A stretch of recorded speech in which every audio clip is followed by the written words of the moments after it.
Okay, the next thing we're going to take a look at here is our modified box plots. So I would like for you guys to pause your video, take your worksheet, and go ahead and put these values in for boys and girls. And I need you guys to come up with the mean and the standard deviation and see if you can get those values, as well as your 5-number summary. So go ahead and pause.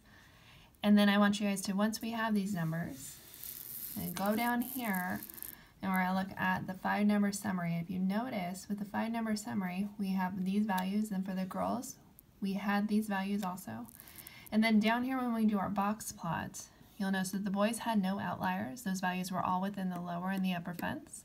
However, with the girls, we did have an outlier.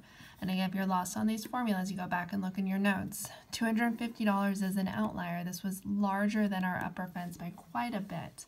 So what this does is this is called a modified box plot. And we're going to go back up here and look at the 5-number summary for the girls. And I want you guys to realize 250 gets crossed off. This is an outlier. It gets a star on our box plot. And so you have a new max value, and that new max value is 100. And the reason why it's 100 is if you go back up and look at the girls' data, you will notice that 250 is our outlier. So what's the next max value that we have?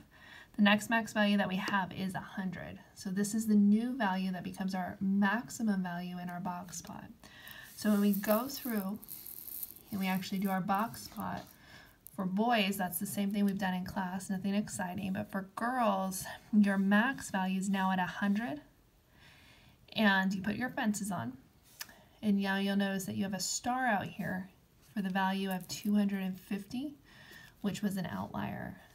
So this is called, again, a modified box plot, and that's represented whenever you guys have an outlier and you have to change your values in your 5-number summary in order to make your box plot.